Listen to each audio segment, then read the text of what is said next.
So, hey, you guys, welcome back to Being Becoming the podcast. If this is your first time listening or watching us, welcome. We are so excited to have you here. So, a little bit about us. First of all, my name is 𝒹𝒶𝓃𝓃𝑒𝓁, but I also go by MB. My friends call me that, so feel free to call me that. And then I have my girl over here, Janelle. Woo woo! Say hi to the people, girl. Okay, so we are a podcast, a weekly podcast. We drop episodes every Thursday. We talk a little bit about anything and everything, but our whole purpose is to help people on their journey to become. So we leave that open-ended for our audience. Whatever you want to become, if you want to become healthier, if you want to become smarter, if you're richer, you want to take a certain journey, become whatever you want to be. But we hope that you are making those steps to become the best version of yourself as well.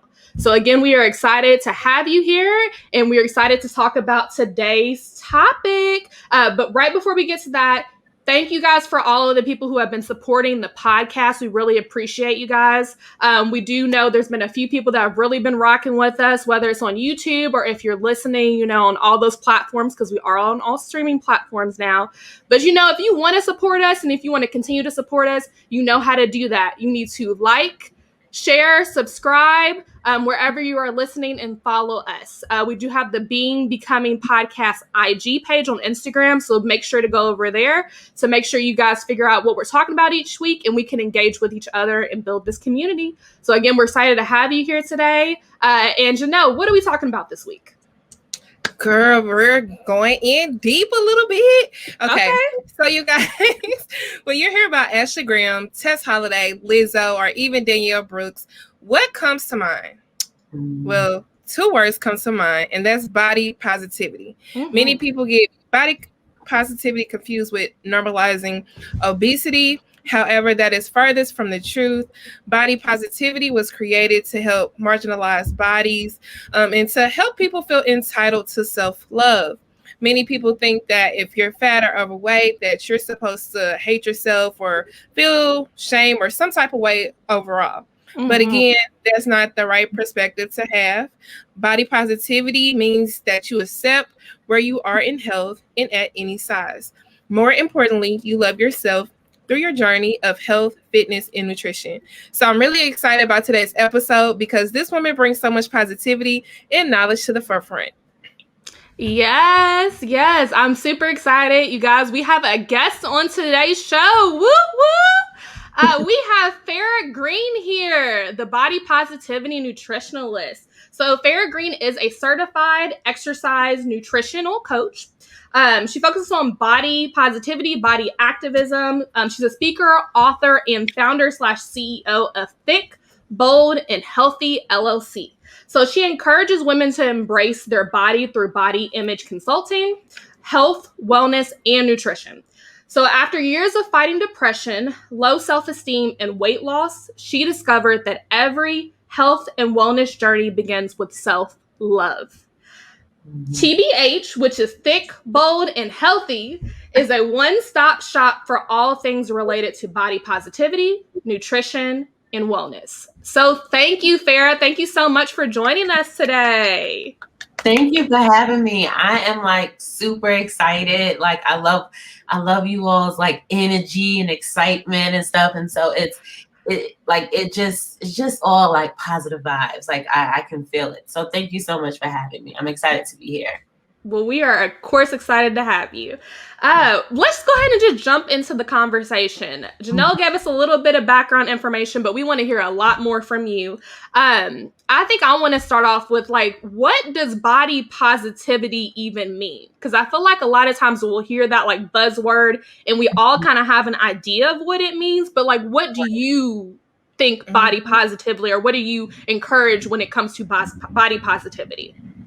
Yeah, truly speaking, body positivity basically means that you embrace your body, you embrace yourself, no matter what size you are. So I think a lot of women often may feel like body positivity is only for plus size women, or body positivity is promoting obesity, and that is not the case. Anyone, whether you are a size 2 or a size 24, you can definitely be body positive. I think that body positivity really came about when, you know, there was a lot of, you know, kind of like hate and shaming against, you know, plus size women, curvy women who are, you know, athletes, who are lifting, who are running just as much or just as fast as, you know, the thin woman next to us or the thin person in the gym. And that's when I think people started saying, well, like, you can do all this stuff, but you're still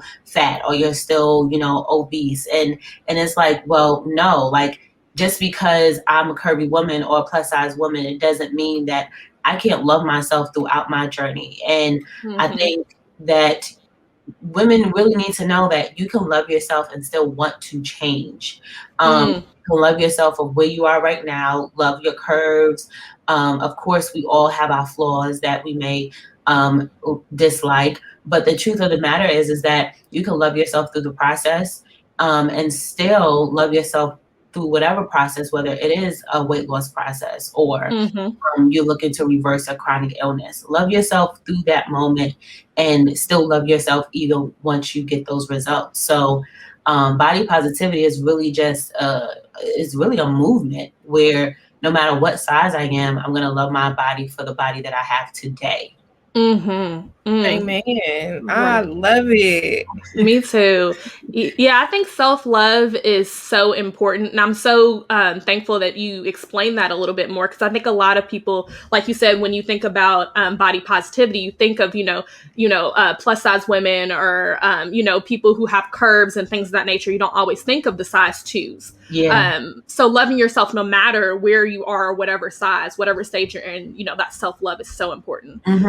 I wanted to get more into like your personal story and how did you get to this journey? How did you get in this space? How did you come up with TBH? Like, we want to know it all. Yeah, of course. I won't try to like be too long-winded because I can talk about this forever. But yeah, I actually went to school for journalism. I majored in journalism, broadcast journalism, with a minor in public health. And so throughout college, my body fluctuated all throughout college. I really didn't gain the freshman 15. I gained the junior 30 because I was like, running around doing everything that I can. I was hustling just so that right after school, I can work for a news station and I can, move cross country. And I did just that. So after getting my degree in broadcast journalism and in public health, I moved and I lived in Seattle, Washington. I worked for a news company called Cairo News, which is owned by Cox Media Group. I was part of their digital talent program. And during that time of me moving cross country and really not having any type of support, I was in a real deep depression. Like, I was having breakdowns at work. I would be crying myself in the bathroom. I would be calling my mom, like, I'm ready to move. I will be calling my now husband, like, look, I can't take this anymore. And it was partially because of the people at work, because I was in okay, so how to explain this? Like, in media, when you start out in media, normally once you graduate, you start out in like the 120th market. Like, you really start out in the boondocks where nobody really knows, somewhere like Nebraska or whatever. Right. Or somewhere deep in the South where it's not a big market. But to come out of college and start at the number 8 market in the country, and I've interned in New York City, which is the number 1 market, it was a lot of pressure. And they felt as though I didn't belong there because I was so young and because I was a digital producer just starting out, graduating from college. So on top of the people that I was working with and not feeling accepted, I was also going through a lot of body image issues. My body was transforming because I was depressed, because I was stressed out. I was gaining weight. And then I was also trying to prepare for my wedding. Like, I graduated in May, my husband proposed to me in October. I was planning a wedding throughout my depression and having suicidal thoughts and not really wanting to live. But the one thing that kept me going was waking up every morning at 6 a.m. and hitting the gym. I just needed to be around people like who get me. And that was like the only thing that kept me sane, the only thing that kept me going. And so after a year of living in that every single day of just being depressed, just crying and being drained, I moved to California. And for me, it was like I felt free. And so I remember sitting on the side of my bed and telling my husband that I need to do something aside from just weight loss. Like, yes, I've gained weight because of all the depression that I went through last year. And then even throughout my wedding, I was finding myself comparing myself to my bridesmaids. Like, I never want to feel that way. You're supposed to be the woman of the hour, the woman of the day. And here you are comparing your body to your bridesmaids because all your bridesmaids, they smaller than you. And you're just like, okay, like that's what I also realized, something is mentally wrong with me, especially when it came down to my body image, because I was so tired of comparing myself. So if you take depression, suicidal thoughts, comparison, weight gain, all of those things combined, it really leads to basically like a mental breakdown. And once I moved to California, I remember sitting on the side of my bed and I was telling my husband, I said, I really want to get my health in order, but I need something else that will drive me away from just the scale, away from constantly weighing myself and measuring my value based off the number on the scale. And so in 1 year, in less than a year, I ran 10 5Ks and 10Ks and ran a half marathon. And once I accomplished that goal and I started really studying throughout that process, studying nutrition, studying my body, understanding self-love, understanding that this is really a mental game and not a physical game. And as I'm training for this, I started sharing my story on Facebook. I started, just tracking my journey and showing people what I've accomplished throughout my wellness journey. And I remember being asked the question, how would you describe yourself in 3 words? And I said, I'm thick, I'm bold, I'm healthy.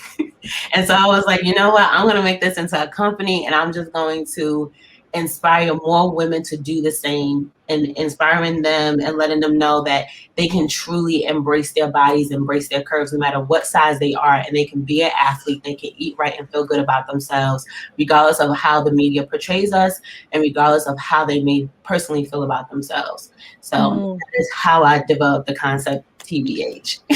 Yes, look, I'm loving it. Yes. Like, your story is so powerful. It relates to me so much as well. My degree is in kinesiology and health promotion. So the public health realm, is really deep. And for everybody streaming right now, they know I've been on this journey as well. I have PCOS, but even despite that, I've been going to the gym faithfully, just really watching what I eat and everything like that as well. So it's really dope to hear your message and how it relates. And this lady in the gym, she was like, girl, she said, hell, I'm skinny and this and that, but I'm over here struggling and you over here just breezing through. And I was like, girl, I done got used to it now. Yep, exactly. And it's not allowing size to determine your fitness level or, your fitness capabilities, because I'm going to tell you, even now when I'm going to the gym right now, I'm like training for like CrossFit competitions. First of all, I'm the only woman of color in there. That's a whole nother different story for a whole nother different day. But, I'm also like the curviest woman there. And sometimes I'll be working out and they'll be like, Farah, like, you're so strong. Oh my gosh. And that's basically the whole message and point that I am basically getting across, is that no matter like what size you are capable of, achieving what you want to achieve when it comes to your body. Yes. And continuing on the subject, so why is body positivity so important in the health and wellness space? Truly speaking, body positivity within the wellness space is really, really important, because there are so many health and wellness brands, fitness brands out there that do not represent the image of us. Right? Like, when we look at them, when we see them, when we're scrolling through their social media, when we are scrolling through and trying to find the next supplement to help us accomplish our weight loss goals, or when we're reading Shape magazine or Women's Health magazine. I was just on their social media today, scrolling through. I didn't see not one woman that looked like me when it came down to being a trainer or being, just an expert within the health and wellness field. And so there is a lack of body representation within the health and wellness industry all across the board. I mean, we are just getting started. You have people like Meg Boss,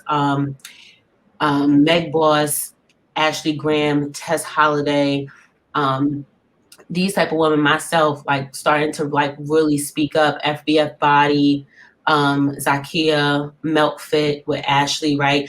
You're starting to see more curvier women, plus size women really speak up for us within the health and wellness space. And it's simply because there is a lack of representation. And people always, wonder why women or plus size women or even Black women have the highest, like when it comes down to chronic illnesses, we're the leading in those numbers. We're leading in those numbers. And it's because, well, have you ever thought to like represent us in a campaign to where we feel as though we matter? Like you are marketing our, your supplements or your athletic wear to us, right? So that we can feel as though we matter, so that we know that our health is actually important. So it is extremely important, but we still have a lot of work to do. I mean, look at Nike. Last year or 2 years ago, they just released their plus size model, plus size mannequin in the UK. And that was huge. Seeing a plus size mannequin in athletic wear with no shirt on, just a sports bra and leggings. And when the pose was bomb, I was like, yes, finally, like, you hear us. Like, we need body representation. That is the only way we will also feel like that we matter within this space, and that we know that our health is truly important, and that you also hear us.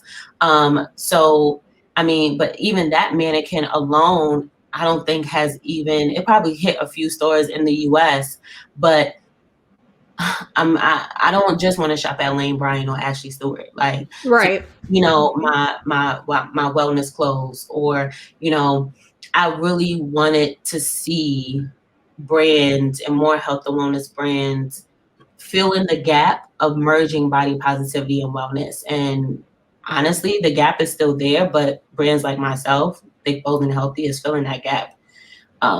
So body positivity is everything, because representation is key at the end of the day. If you want people to buy, you need to be represented.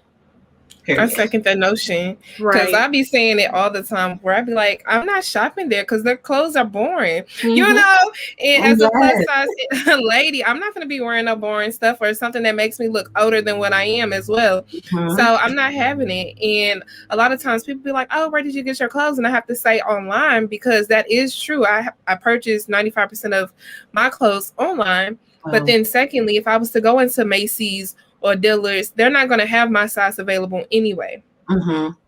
So again, making sure that they do have a line for plus size and that it's available. And that image, body positivity, is there as well within that company. Because if I can't get a product that I want from you, I'm not even going to spend my money on you either. Right. So that's just me. Exactly. I totally agree with you. Yeah, I wanted to ask you, because you had mentioned before, just through your own personal story, about, the mind, and how the mind is like so powerful, self-love and all of that. So like, can you talk a little bit more about like how mindset and shifting your mindset when it comes to, your own image of yourself, and maybe what your goals are associated with weight loss, like how important that is in this, in your field and industry, and, accomplishing those weight loss goals for your clients? Absolutely. So the mindset is the very first thing that you have to start with. A lot of the women that I work with, a lot of them will say, like, after a few weeks of working with me, they will admit and say, Farah, in the beginning, I wasn't so sure because I was just ready to receive my plan and I could hurry up and execute and just keep it moving, keep it pushing. But they were like, you really, really break it down. Like you start with the mindset first, because I like to gauge and see where everybody is in their process and how they think about themselves. Oftentimes, if I'm measuring someone or talking to someone virtually, if they make comments on their body, negative comments on their body, already I'm like, yeah, sis, your mindset is jacked up. Like you see your body totally different from how I see your body. And what's most important is how you see yourself.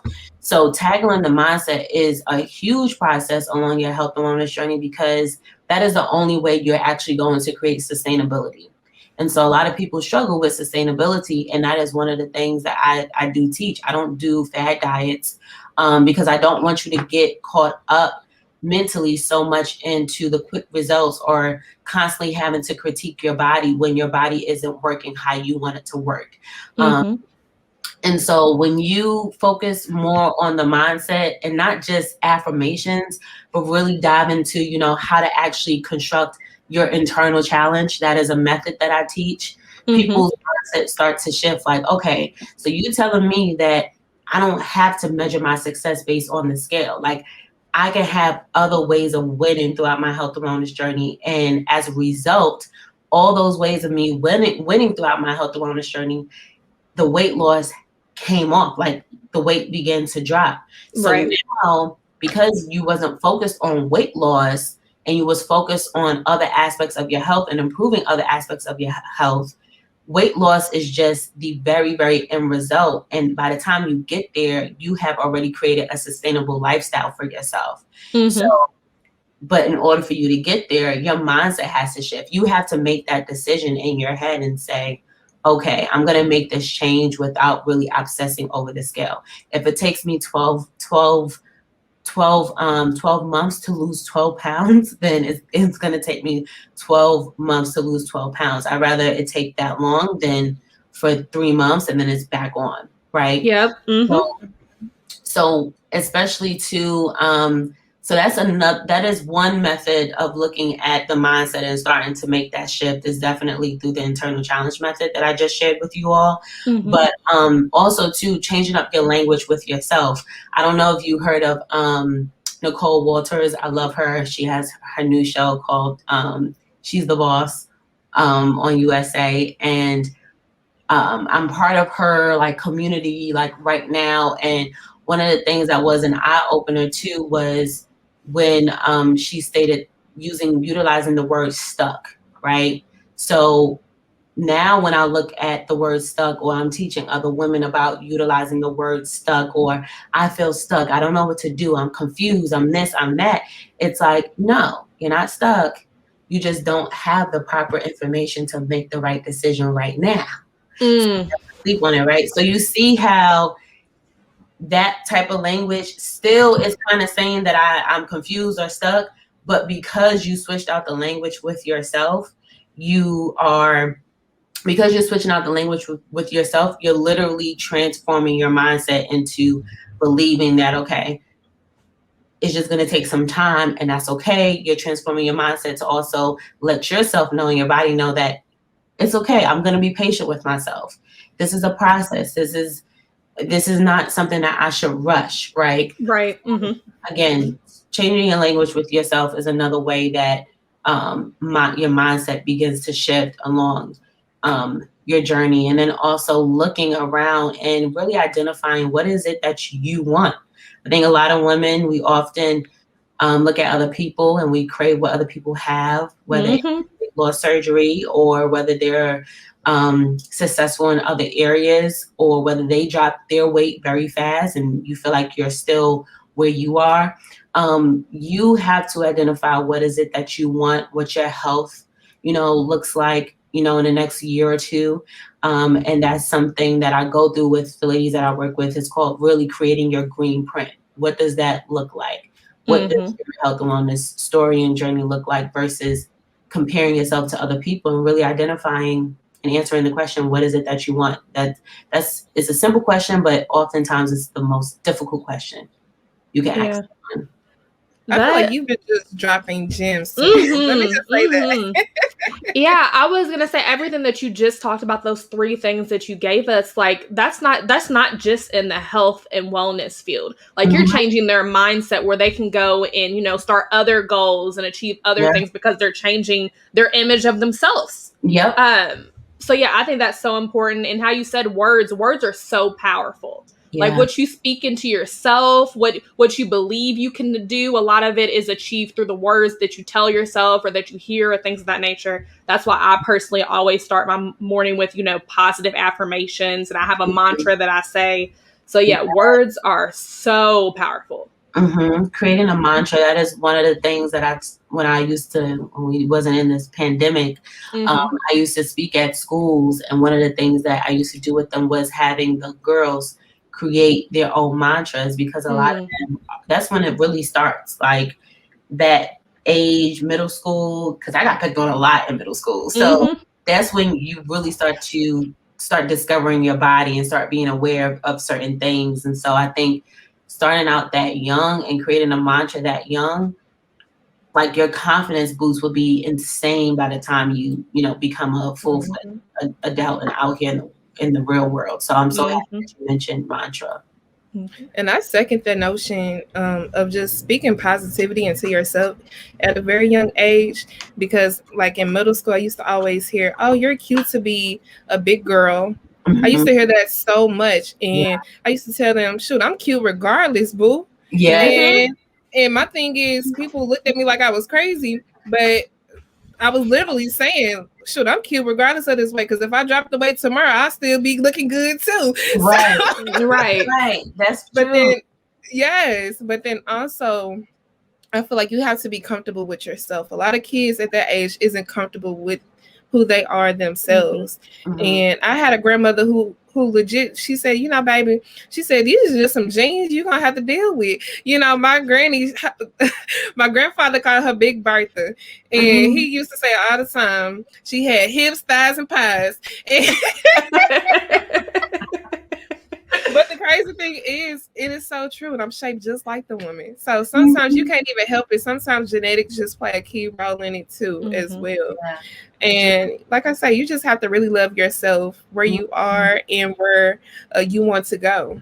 Yeah, absolutely. And genetics do play a key role within like health and wellness. And I'm happy that you brought up genetics, because one of the things that I do teach women about is learning their actual body types and how to eat for their body type. So a lot of women, when they hear that, they're like, "Oh, I'm a pear shape, or I'm a triangle shape, or I'm an apple shape." And it's like, well, no, there's only 3 different body types in this world. All those quizzes that you can take.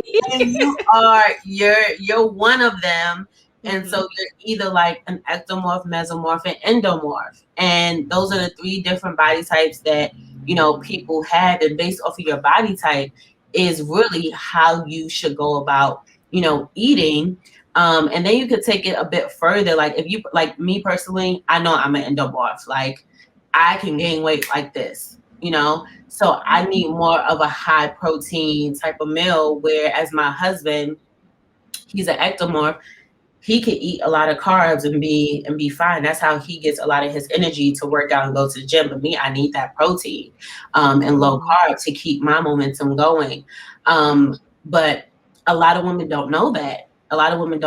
And so when we talk about like genetics, it's like, yes, genetically speaking, that's how your body is shaped, and that's how your body processes foods, and that's how your metabolism works, because endomorphs, they have a slower metabolism, whereas ectomorphs has a very fast metabolism. So knowing that information, and then probably even taking it a step further into actually genetic testing and figure out what foods actually agree with your body, and what type of workouts agree with your body to get the results that you want.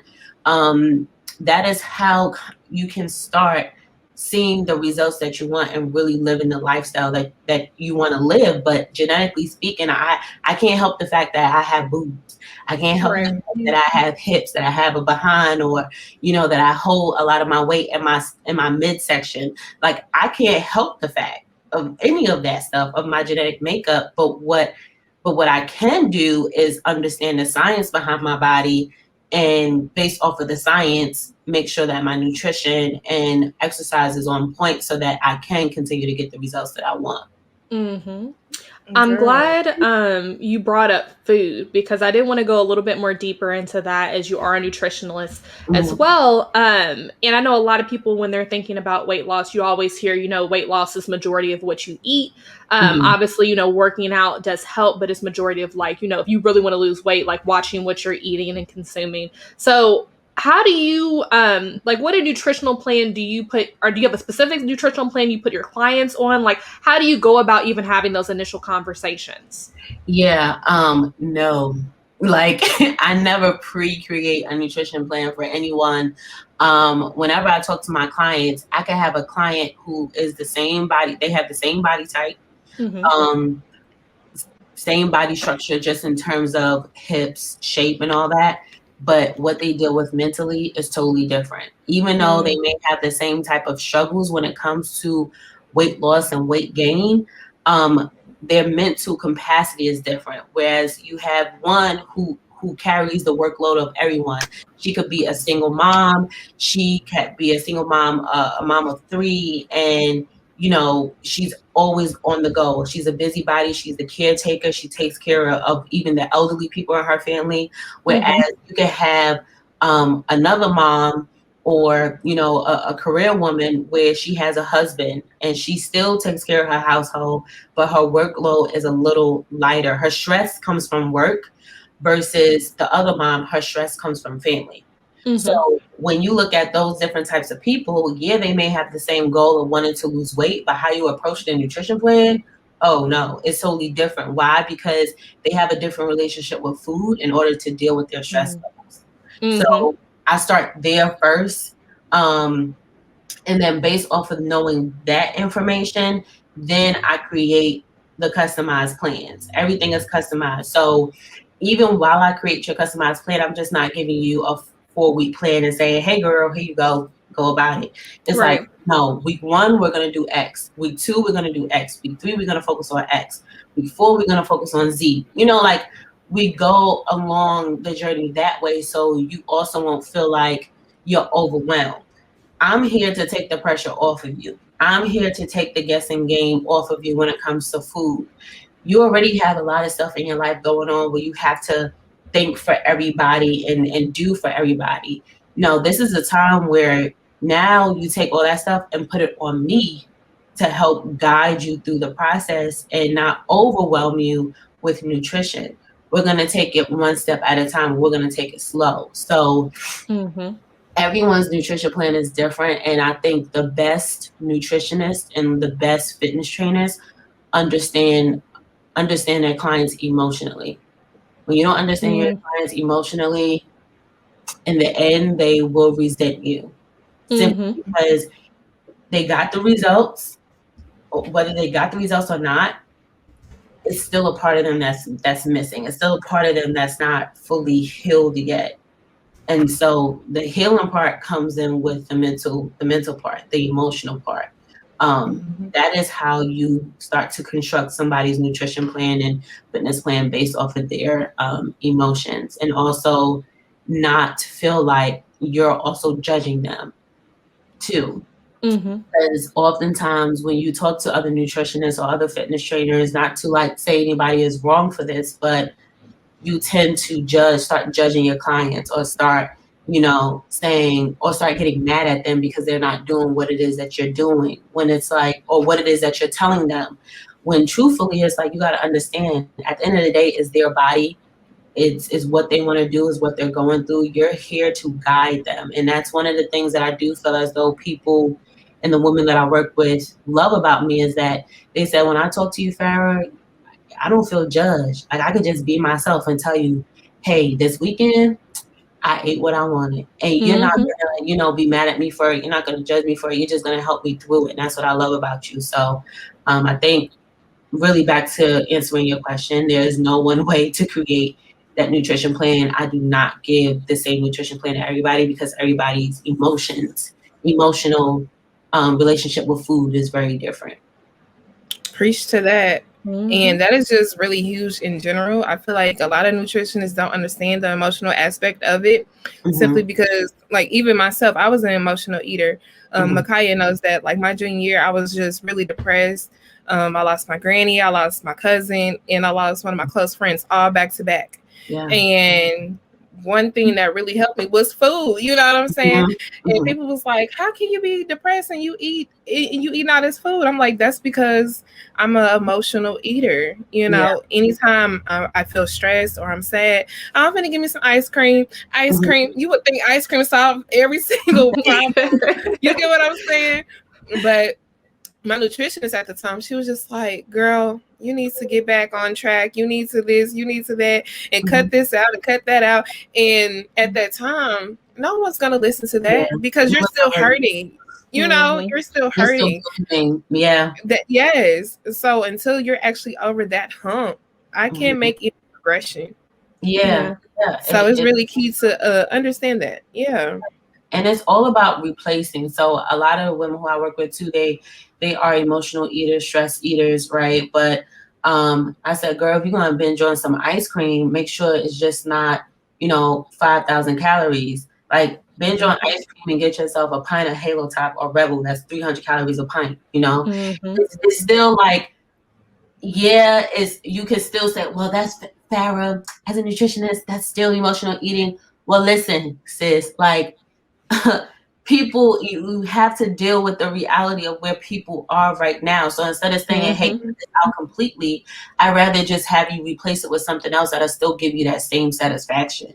And in the end, you won't feel as bad. And in the end, you can still get results. Why? Because you just replace the food, but while you're replacing it, you also just cut the calories, in half, but you still got that satisfaction as you work through your process, as you work through your trauma and your grieving process. And to that, I will also say, I have a client right now, she's going through a lot, and she's been kind of missing her sessions, and she's been kind of in and out the group, but that's okay. I check on her outside of the group. I see if she needs anything. I see, what she actually needs support with.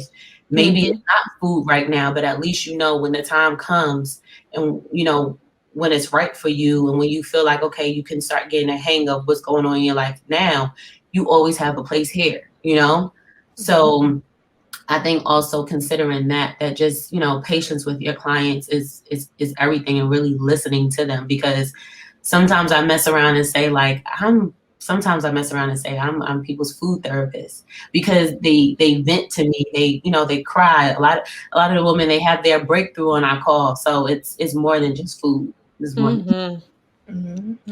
Yeah, I've been sitting here, Farah, listening to you, and I'm sitting here like, I have to rethink some things with my own personal journey. Like, I know me and Janelle, we've told, our listeners and viewers that we're both on, like, a personal journey for, getting a little bit healthier, whether that be in the aspect of, weight loss or just energy in general.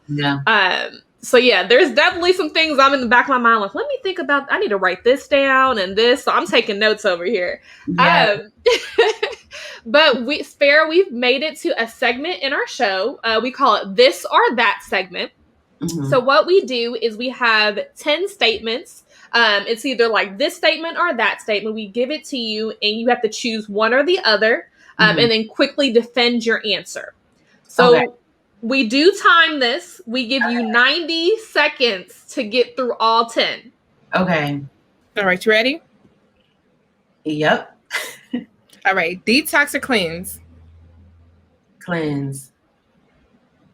And why? Oh, cleanse, because I feel as though cleanse is is a subtle word than the word detox. I mean, granted, I do have detox here on my site, but still, I like the word cleanse because it's a subtle word. Morning workout or evening workout?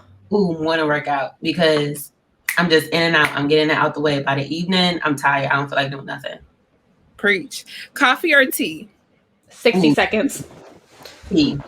Why? Because I also have a probiotic tea that I sell through TBH, and it's more relaxing. It relaxes me more than coffee. Eating breakfast or fasting? Oh, eating breakfast. After a morning workout, I have to eat. I will be hungry. My stomach will be growling if I don't eat anything, especially because I'm lifting weights. So I need breakfast. Juicing or smoothies? 30 seconds. This one is hard. Smoothies. I love smoothies. I can eat them any time of the day. Juicing is just a lot of work. It's a lot of work that goes into juicing. Sweet or savory foods? Ooh, sweet. I need something sweet. I have a big sweet tooth. Eating out or cooking meals? Cooking meals.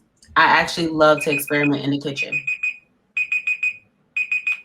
Okay. You didn't do bad. You didn't do bad. You did not. You got Really? through 1, 2, 3. Six of them. 6 out of 10. 6 out of 10. Okay, that's 60%, but I'll take it.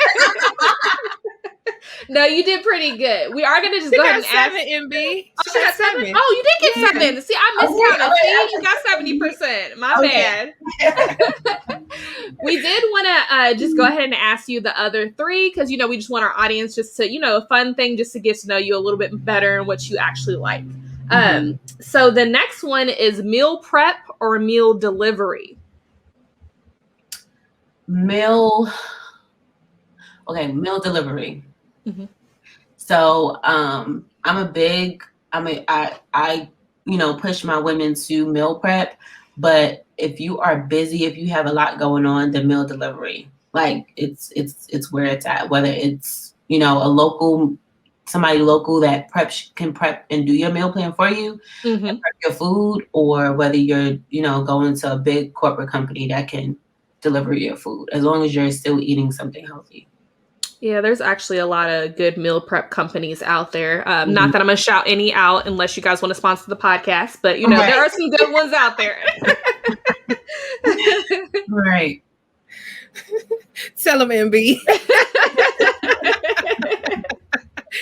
Okay, waist trainer or a sweat belt? A sweat belt. Because waist trainers, I feel as though they just suck everything in, and then your jiggle is still there. But with sweat belts, it's like you suck everything in at the moment, but you're sweating in it. So eventually, it still decreases below in inches in your waistline. Nice. Okay, and then the last one is cardio or weights? Ooh, weights. Weightlifting. I love lifting weights. This morning I did a shrimp training workout. And normally when I do shrimp training workouts, we practice cleans.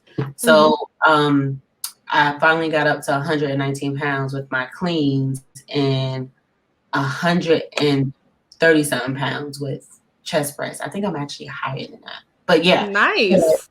I love lifting heavy weights. I love to challenge myself. Cardio, you can have that. Granted, I did do those 5Ks and stuff like that, but that was a different time in my life. Now I've evolved and I found weightlifting to make me happy. Just out of curiosity, I know in the beginning of the show, you talked a little bit about CrossFit and competing with that. What are you currently competing in with CrossFit? So it's the U.S. Open right now, the U.S. CrossFit Open. So everybody worldwide is competing virtually. So if you have a team of people that can meet at a CrossFit gym, they can judge you there. Or if you want to do it individually, where you have your individual coach, you can do it there, but you have to record yourself and submit your video in. So right now, CrossFit, let me tell you, CrossFit is hard. Girl, if you see some of these athletes, you're like, whoa, they are insane. I'm nowhere near that. I'm at the foundation and I will be there for a while, building my way up, but I enjoy it because you actually see people of different shapes and sizes compete. Yeah. So that's what I truly love.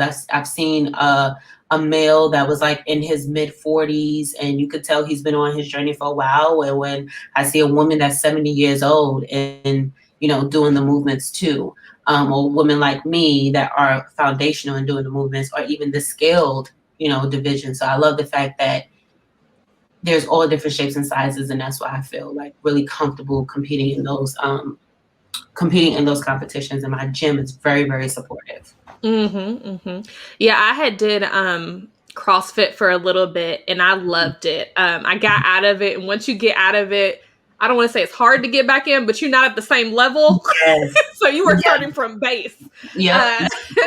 But I'm going to have to go back because I just, like you said, I love the community. I love that you saw different, body sizes, shape, ages, demographics, like all of that. So I'm definitely going to go back once I find a gym here. But yeah, it was a great thing. For sure. I did want to ask you, because we are kind of wrapping up. I have two questions for you. The first one is actually a question we had from one of our viewers. So they wanted to ask, should you do some form of detox before changing your eating plan? No, you don't necessarily have to. So like your eating plan that you're changing into or transitioning into is your detox. So your body naturally will cleanse itself when your body finds that you are not eating the normal foods that you are eating. So your body will naturally cleanse itself. If you're looking to like drop weight pretty fast and like really get a head start, then you can definitely do a cleanse. You can definitely do like a 28-day cleanse where you're drinking teas. Like that's the wellness tea bundle that I sell, but I don't promote it as a cleanse. It's more so like for like internal health purposes, because even outside of 20 days is something that you can take all the time. But let's say you want to do like a smoothie detox for like 10 days to drop 10 pounds, then you could do that. Just know that after those 10 days, a few pounds you're going to gain back a few pounds because it's not sustainable. So I would definitely encourage you all that when you are transitioning, you don't have to necessarily do a cleanse. You could just start off slow and your body would detox itself along the process. Yeah, that makes sense. And then my final question is, before I throw it over to Janelle, if she has any final questions, and open the floor up for you. I did a lot of research, or I tried to do a lot of research before we had this interview, about you, but also, body positivity and what I was seeing on the internet. I saw a few articles that popped up where it was like, body positivity, is it a negative thing? So my question is, for the naysayers who say body positivity is negative, one might say, because at least from the articles I was reading, one might say because it inhibits, people to not be the healthiest in a sense. Like, body positivity, at least that's what they were saying. What would you say to defend that, that body positivity is still positive? No, that is a really, really good question. And I think that I honestly think body positivity makes you want to be the healthiest version of yourself. And again, this is just me, my opinion, because when I love myself because I love myself and because I see myself I value myself and I value my body, that means I want to do right by myself. Like I want to do right, making sure that not only do I love myself, but in order to continue that love for myself, I want to make sure that I am putting the right foods in my body. I want to make sure that I'm being active. I want to make sure that I'm taking my self-care Sundays and doing things that, calm myself and my mental health, So I think when you have a different mindset, and I'm not speaking for everybody, but when you have a different mindset surrounding body positivity, it makes you want to go even harder when it comes to your health and wellness, because you find a new love and a new way of life, and just really a new way of living and how you see your body. It changes your whole perspective of how you see your body. And so as a result, you want to do right by your body. So therefore you will practice, healthy habits. I also feel like, we're still in this age and still in this generation where people think body positivity, like we said earlier, is promoting obesity. But in order for me to be body positive, that must mean that I want to eat whatever I want, or that must mean, I don't care about how I look. And again, that's not necessarily true either. Right. But then you also have something that's body positivity versus body neutrality. That's also a thing where people are like, I don't necessarily love my body, but I don't hate my body either, you know? Mm-hmm. So that's also a different conversation within itself. So I just feel like people just have to understand and respect other people's journey and respect other people's decision. And yeah, it's so crazy because I'm still getting asked that question, like, how are you combining body positivity and wellness? Like, and it's like, well, why can't I? Because Right. it self-love and health goes hand in hand. You need that, to live, the lifestyle that you want. Yeah, I couldn't agree more. Thank you for answering that question, because I was like, I keep seeing these articles online, but that's not how I view body positivity. So I definitely wanted to get your input on it. So yeah, thanks for answering that. Yeah, and I think, and I'm sorry, I don't mean to be like long-winded, but I think like people, it's also coming from people who haven't experienced probably body shame. Like people really haven't experienced what it feels like to be a plus size individual. Like, why are you speaking on this if you sometimes don't even know what it feels like to be a plus size individual, if that's what you see body positivity is, which is just promoting plus size women. But in all actuality, body positivity is for everyone. It just so happens that I catered my business and my audience is plus size women because I want them to feel like and know that they have a place in this as well. Like you have a place within the health and wellness industry as well. So yeah, I just needed to get that out. No, thank you. Thank you. Janelle, did you have any other questions that you wanted to ask about anything? No. I just have a comment basically. Don't let your current appearance or your shape define where you're trying to go or where you want to go. Yeah. And let me just say, body image does not reflect someone's fitness level. That is key too. Because again, I know a lot of thick girls that are way more fit than a skinny individual. So I see it all the time, and it could be vice versa as well. So body shape does not mean that, hey, this person isn't fit, this person isn't going to the gym. You don't know what that person is capable of until you're actually there seeing them and watching them. Right. Exactly. Don't judge a book by its cover. Amen. Yes. Look, preach. Well, I did want to talk about our quote, you guys. I told you all I would remember this week to talk about the quote. So our quote this week, what I have on the board is health is wealth, which I completely agree with that. But actually, I want to read a quote from Farah's Instagram page because I thought it resonated so much with this episode. So the quote is, or the statement is, the real glow up happens when you focus on how you feel, not how you look. So I thought that was key to this episode, and everything that we talked about, it kind of wrapped everything up. So Farah, again, thank you for being on the show. We definitely want to go ahead and open up the floor for you to talk about anything you have up and coming.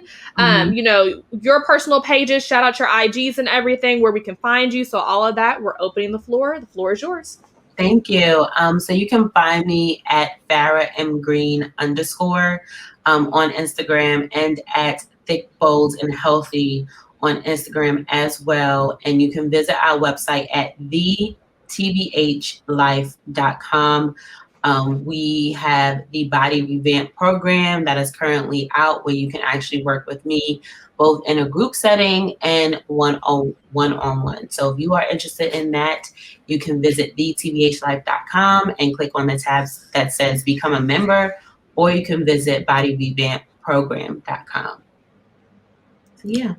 Yes, and I encourage you guys. I will second that. Like, there's so much that Farah talks about in this episode. Like I said, I had to really rethink, my own journey and what, negative thoughts or, negative self-talk I'm currently having, and, just be realistic in my expectations. So Farah, I know there's so much more you have to share. So you guys definitely go over her Instagram page, that Thick, Bold, and Healthy. She really shares like so much, inspirational topics and things like that. Like I said, I got that quote from her Instagram page. So definitely go over there, follow her, and follow her journey. Thank y'all. Thank y'all for having me. Y'all are beautiful. I really do appreciate y'all for having me on the show. And I had a good time. So I can't wait to share this episode with my audience. Well, we are glad to hear it. Well, you guys, you already know it's that time. We have made it to the end of our episode. Thank you guys again for sticking with us. If you want to follow, us and you want to, engage with us, there's 2 ways you can engage with us. So the first way is at Being Becoming Podcast. That's our IG page. Going over to that page, we talk about it every week. We post like what we're talking about this week. We ask questions to our viewers. They're able to ask questions in advance so we can ask it to, our guests that we have on. And then the second way is we are on Clubhouse every Thursday at 9 p.m. Eastern time. So we get on there and we talk about this week's topic. So you're able to come engage. We invite everyone on the stage to talk about what we're talking about. So you know how Farah was talking about it. If you guys have things that you want to contribute, talk about your own personal journeys with body positivity, health, and wellness, come on through. We'll be there at this Thursday, 9 p.m. Eastern, 8 p.m. Central Time. And if you want to follow me personally, you can follow me on Instagram at I'mJustMB. And you can follow me at 𝒶𝓃𝓃𝑒𝓁.